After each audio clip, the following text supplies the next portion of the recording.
You want to know who I am? I'll tell you, but don't expect an easy answer.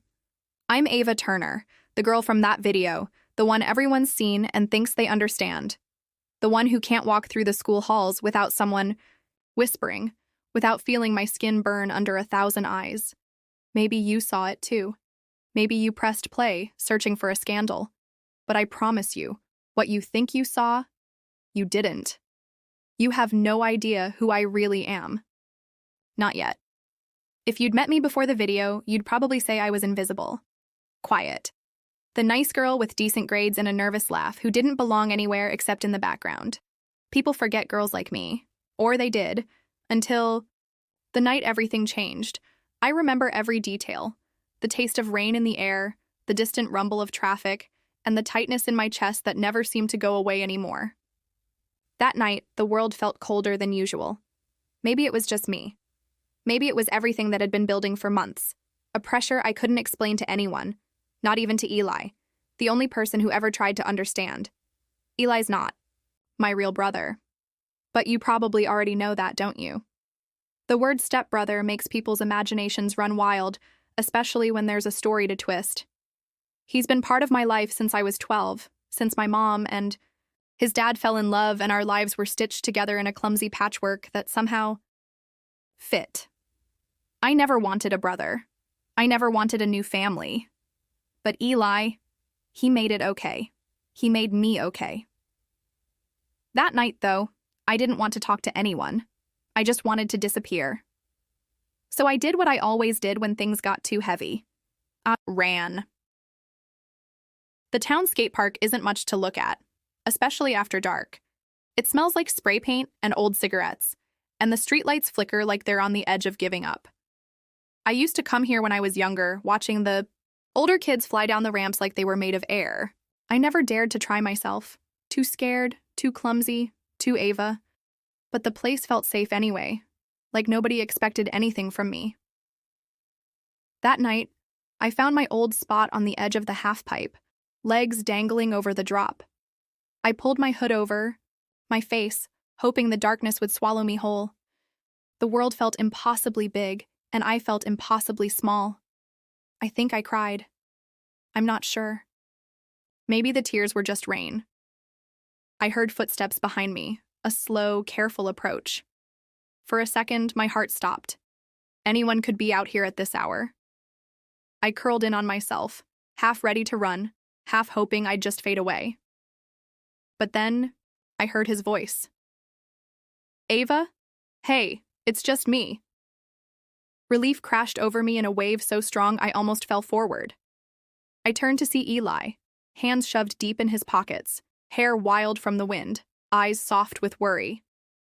He looked older than usual in the harsh yellow streetlight, like he'd carried the weight of the world just to find me. You scared me, I muttered, voice thick and ugly. Eli grinned, that sideways smile that always meant trouble. You're the one lurking in the shadows, Batman. I almost smiled. Almost. He sat beside me, the half-pipe creaking beneath his weight. For a long time, we didn't say anything.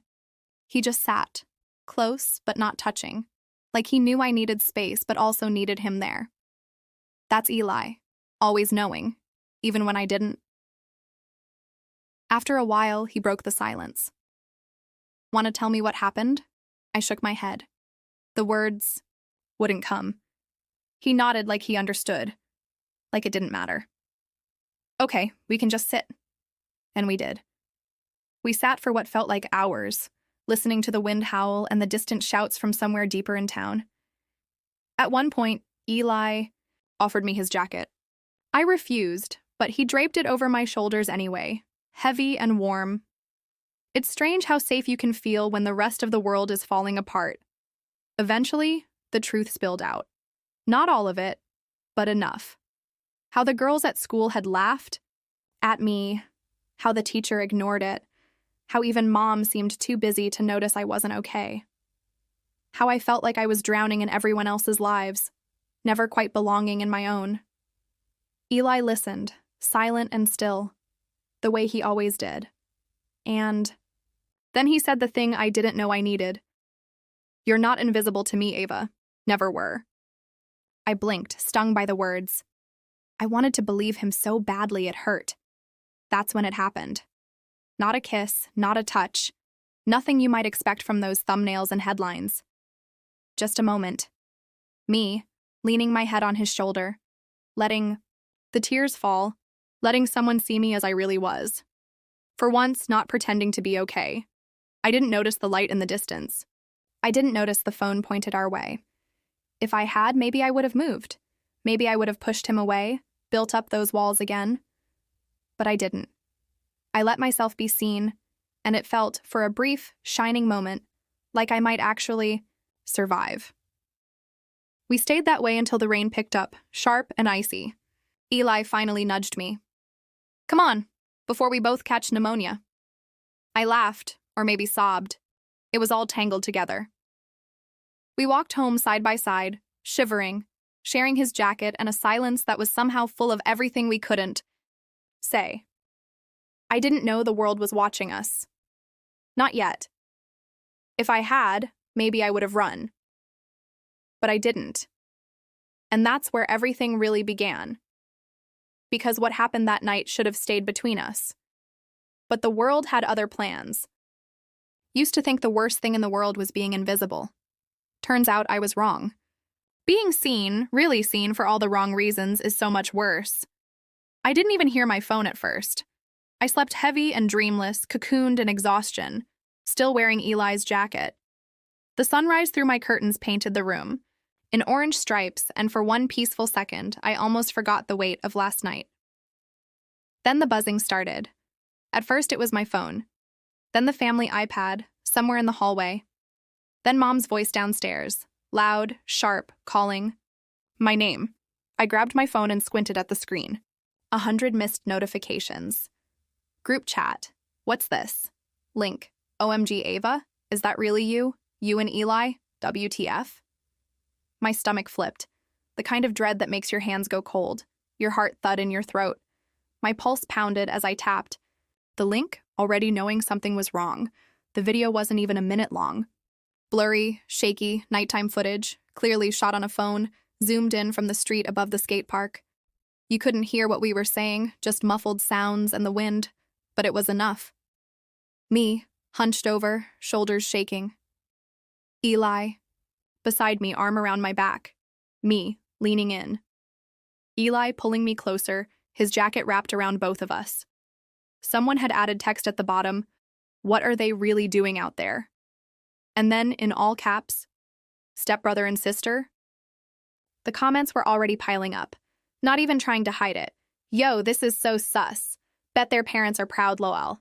Damn, I wish my stepsis was like that. Each new line felt like a fresh punch. I tried to breathe. Failed. My fingers were clumsy as I scrolled through DM after DM, friends, classmates, even people I barely knew. Some with jokes, some with questions. Some with memes, screen grabs of my crying face and Eli's arm around me, hearts and fire emojis scribbled over the image. It wasn't just my phone. Downstairs, Mom's voice had that panicked edge I'd only ever heard once before, when I was 9 and got lost at the mall. Ava, come down here, right now. I thought about locking my door, hiding under the covers. But there's no hiding from the internet, is there? My legs shook as I headed down the stairs. Mom stood in the kitchen, her phone in hand, scrolling furiously. Her face was pale, lips pressed in a thin line. Eli's dad was there too, staring at the screen like he didn't know what to do with it. And Eli. He stood with his arms crossed, jaw tight, not looking at anyone. Mom didn't yell. That made it worse. Ava, is there anything you want to tell us? I opened my mouth. No words came out. My mind flashed through every second of last night. The skate park, the crying, the way Eli let me fall apart and didn't try to fix it. Just comfort. Just us. Eli broke the silence first. Nothing happened, we just talked. Someone filmed us. But his words sounded small in the space between us, lost somewhere between truth and what people wanted to believe. Mom handed me her phone, as if the video itself might offer answers. I watched again. How quickly everything had been twisted. How the real moment had been carved into something ugly and public. It didn't matter what actually happened. People had already decided what they wanted to see. Dad's voice was quiet but heavy. You both understand how this looks? Your schools have called. The principal wants to see you, Eli, and Ava. You might want to stay home today. I wanted to scream that none of this was fair. Instead, I stared at the floor and tried to disappear, wishing I could be invisible again. I spent the day in my room, watching my life collapse through a glowing rectangle. Every time I checked, the video had more views. Hundreds, then thousands. I found it on TikTok, Instagram, even a repost on YouTube with a must-see thumbnail and a laughing emoji. Everyone had an opinion, and none of them knew the truth. My best friend Julia texted, "Are you okay? People are being so mean. Just ignore them." But then, hours later, "My mom says I shouldn't come over for a bit, sorry." Rumors grew like weeds. By noon, people were making up whole stories. Secret signals, family feuds, wild conspiracies about what Eli and I must really be doing when nobody else was around. I shut my phone off. But the buzzing, real or imagined, never stopped. Eli texted once, "You okay? Want to talk?" I stared at the message for a long time, not knowing what to say. That evening, Mom knocked softly on my door and let herself in. She looked so tired, like she'd aged a year in a single day. "Ava, honey." She sat on the edge of my bed, her hand finding mine. "I know this is hard, but it will pass. People get bored, stories change." I almost laughed at that, but I nodded, holding tight to her fingers. "How long do you think it'll take before they forget?" She squeezed my hand. "Longer than you want, shorter than you fear." I didn't believe her, but I wanted to. The next day, school was a battlefield. Some people stared, some snickered. A few girls passed me in the hallway, one of them fake whispering, "Wonder what her stepbrother's doing tonight." Boys laughed and bumped fists. One even tried to high-five Eli in the parking lot. He just glared and walked away. By lunch, I was sitting alone, food untouched.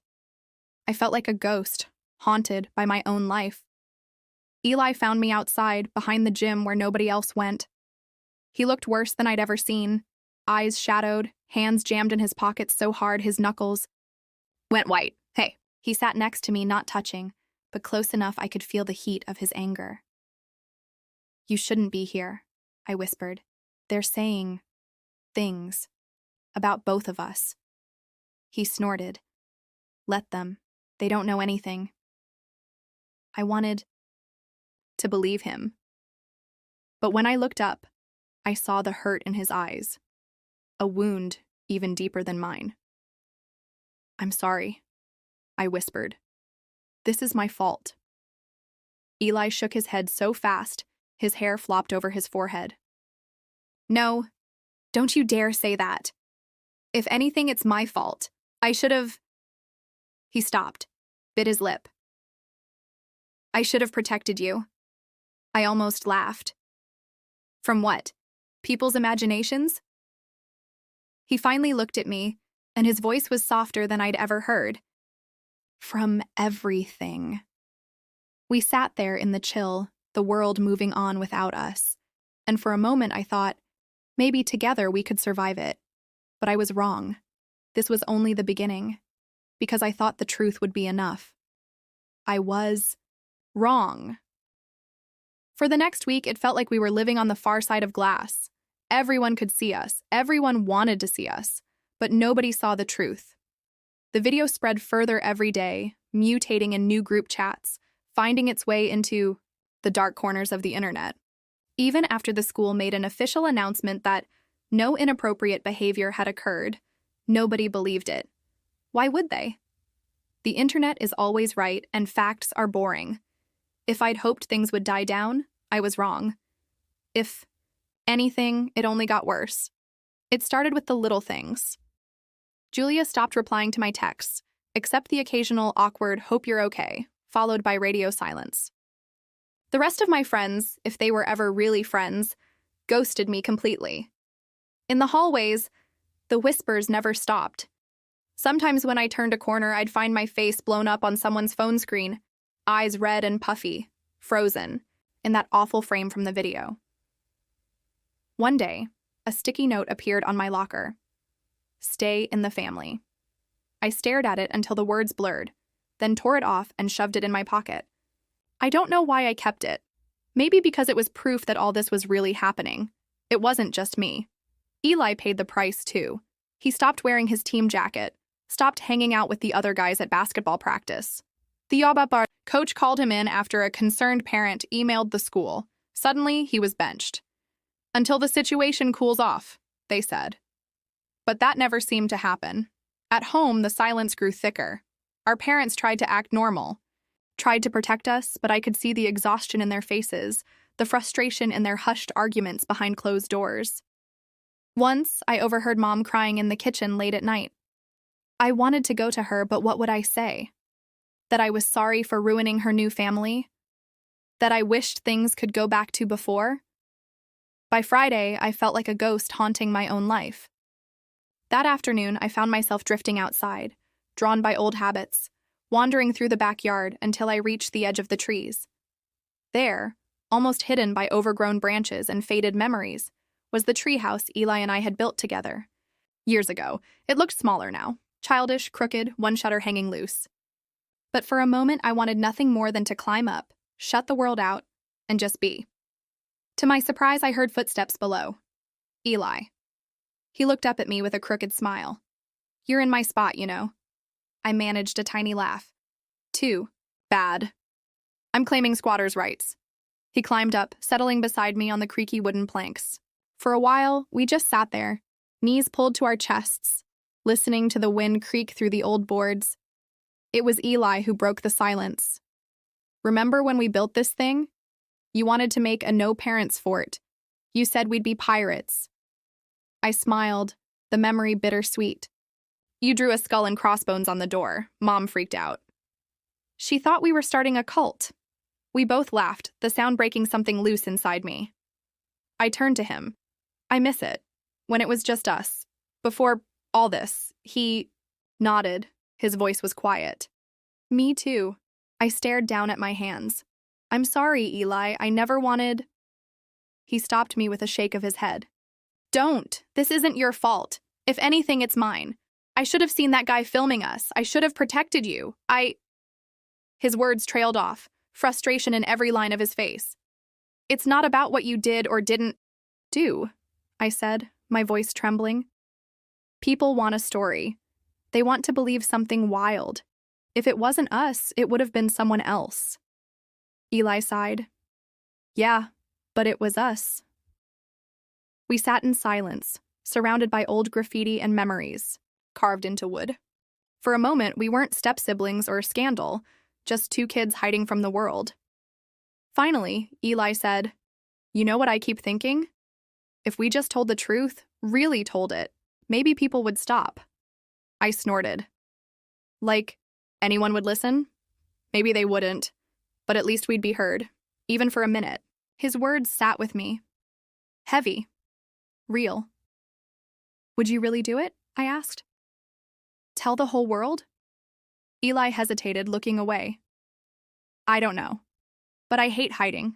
I hate feeling like I have to apologize for loving my family. There was something in the way he said loving my family. No shame, no embarrassment, just truth. I thought about all the times Eli had shown up for me. The sleepovers in the treehouse after bad dreams.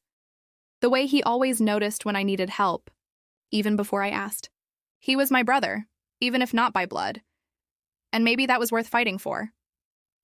We could make a video, I said, my voice barely above a whisper. Our side. The truth. Eli raised an eyebrow. You sure? No, I wasn't, but I nodded. Anyway, I'm tired of being whatever they want me to be. I want to be me again. He grinned. Relief, hope, pride, all mixed together. Then let's do it. Our story. Our way. That night, we sat in my room, knees touching, phone balanced, on a stack of books. Eli adjusted the lamp for better lighting, and I tried to ignore the way my hands shook. You ready? he asked. I stared at the camera, my own reflection staring back, braver than I felt. Yeah, let's tell them. He pressed record. At first, I could barely speak. I took a breath, looking straight at the lens. My name is Ava Turner. You've probably seen a video of me and my stepbrother Eli at the skate park. If you're watching this, you probably think you know what happened. You don't. I paused, searching for words. We were just talking. I was upset. Eli was there for me, like he always is. There's nothing weird, nothing wrong. We're just family. And if you've ever felt alone, or like nobody understands you, I get it. That's what this was about. Not the rumors, not the lies. Eli spoke next, voice steady. Ava's my sister. End of story. I'd do anything for her. Please stop spreading lies. You don't know us. We finished, hearts pounding, both of us blinking back tears. Uploading. The video was the scariest thing I've ever done.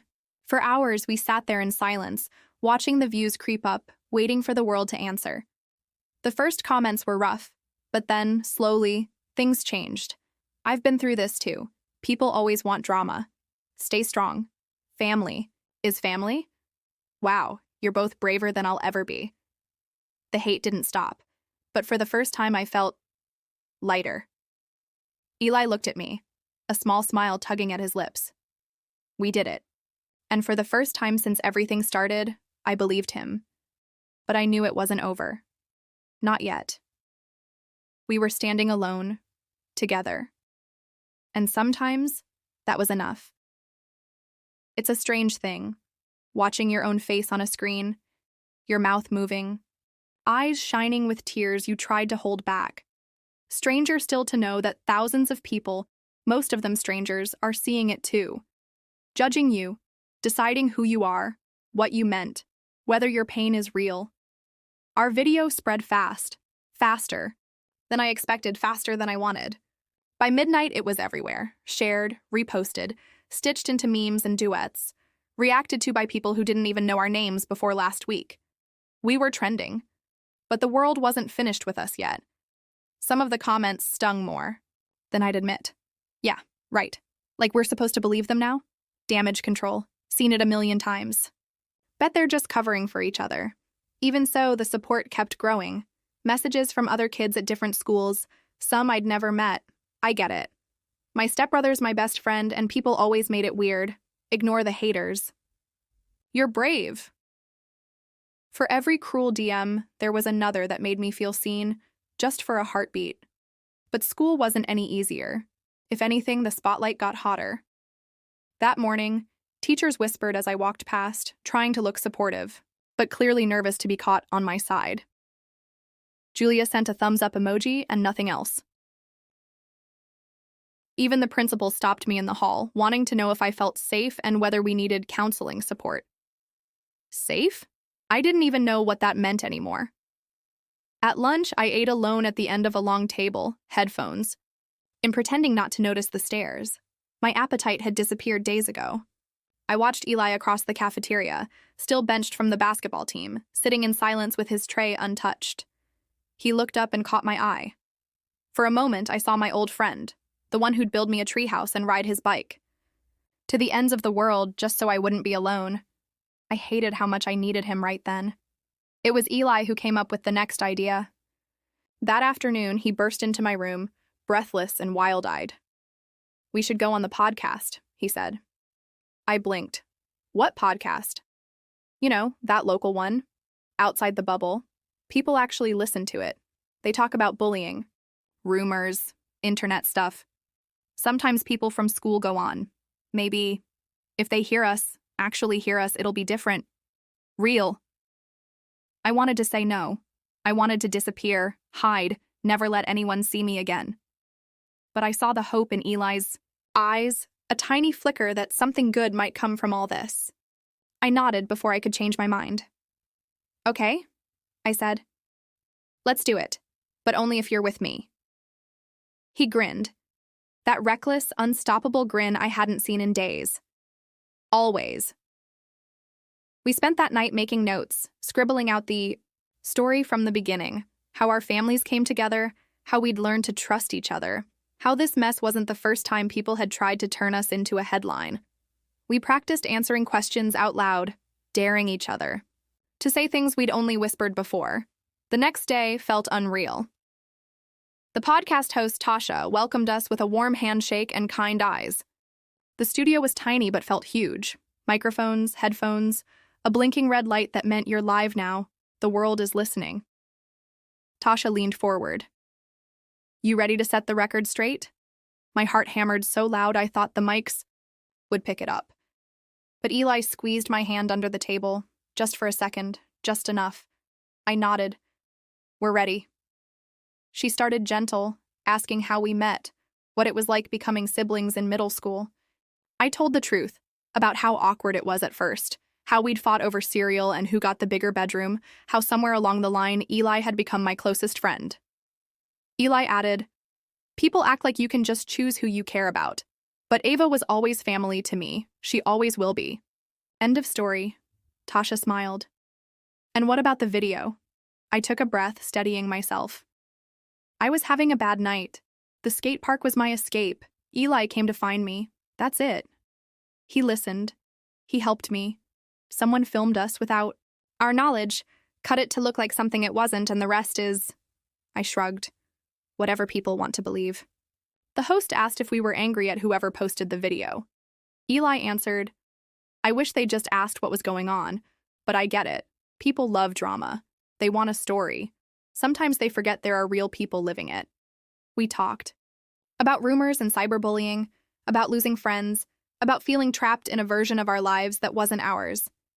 I looked straight at the mic and said, I wouldn't wish this on anyone, but I'm still here. We both are. Tasha ended with, if you could say one thing to everyone listening, what would it be? Eli didn't hesitate. Family is what you make it.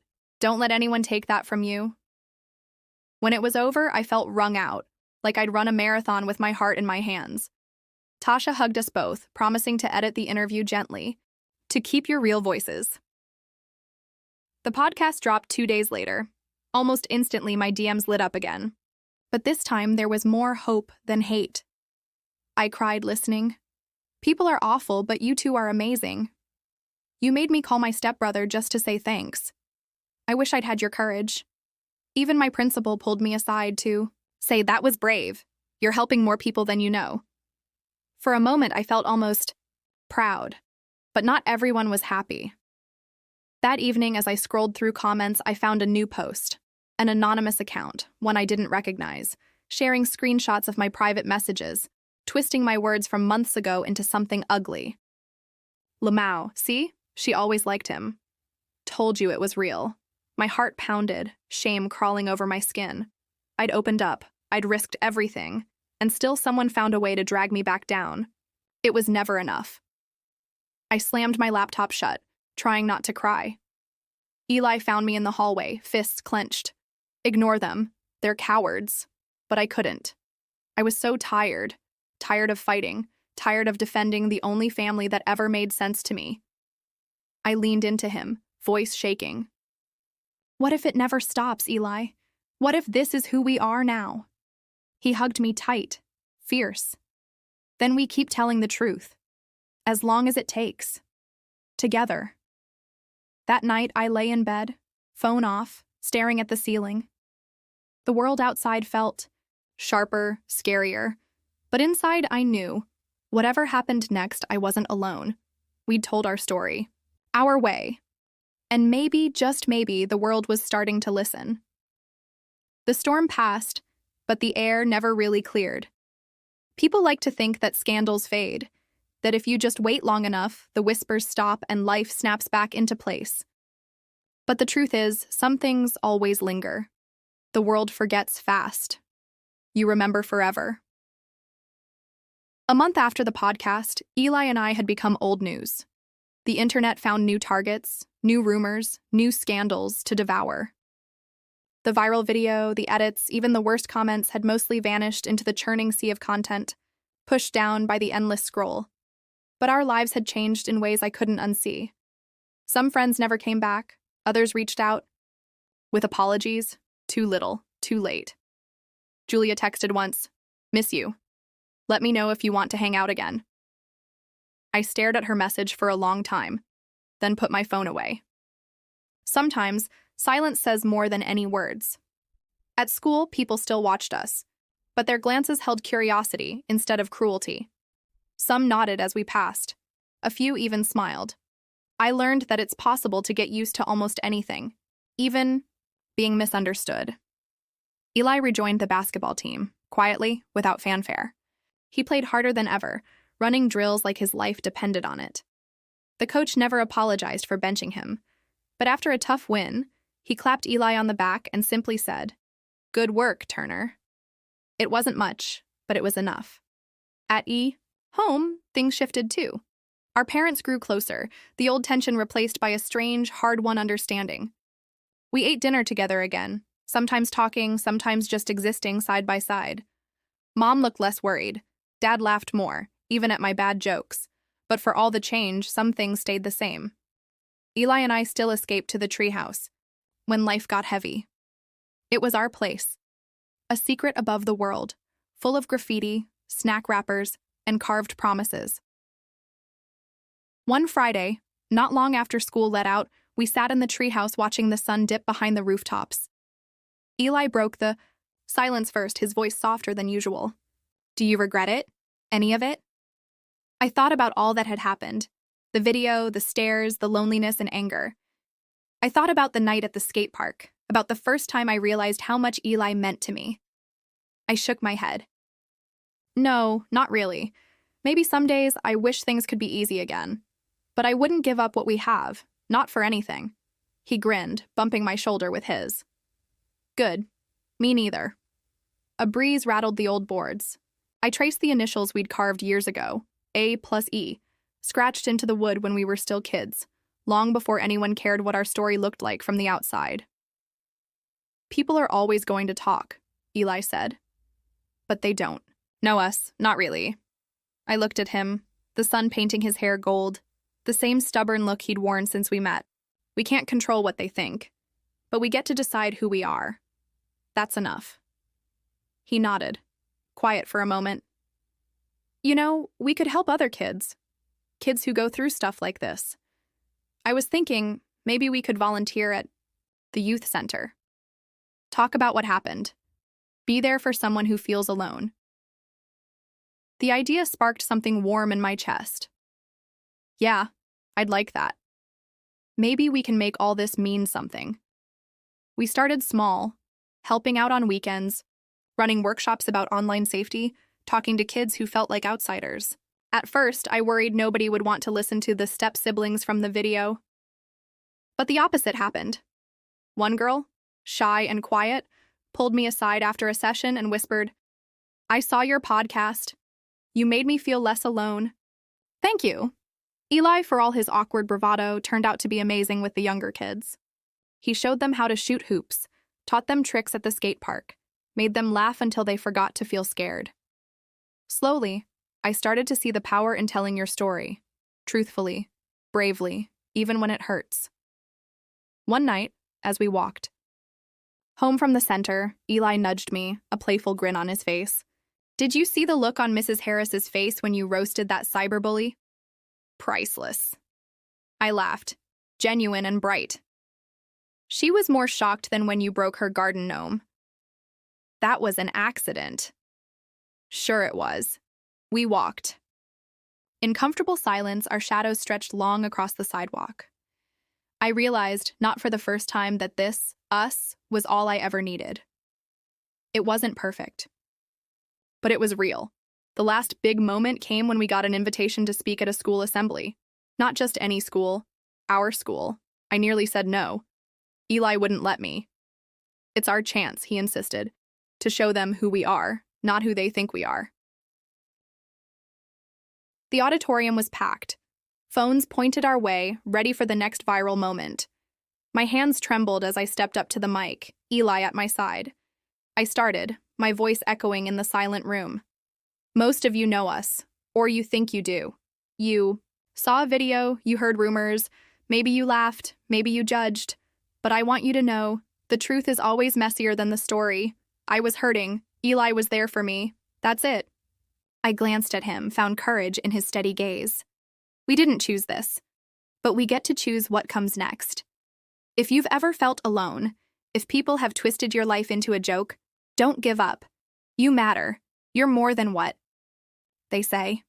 Eli spoke, calm and clear. Family means showing up, no matter what. Be that for someone if you can. The room was quiet when we finished. Then, slowly, applause grew. First hesitant, then real, echoing off the walls. For the first time, I didn't care who was filming. That afternoon, we climbed back to the treehouse.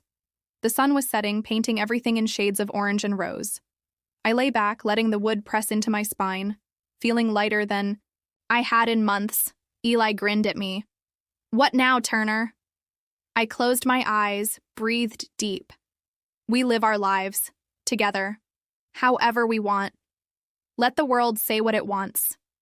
A bird sang somewhere in the distance. The air was still, safe. For a second, I remembered how the story started, how everyone thought they knew the truth from a few seconds of shaky video. But that was never our story. It was just a moment, twisted and reshared until it meant nothing at all. This, our laughter, our scars, the way we held each other up when nobody else would, this was real. If you're reading this, waiting for the big reveal, the scandal you imagined, I'm sorry to disappoint you. Because what happened between us wasn't what you thought. It was better. It was family. And in the end, that's the only story worth telling. The end.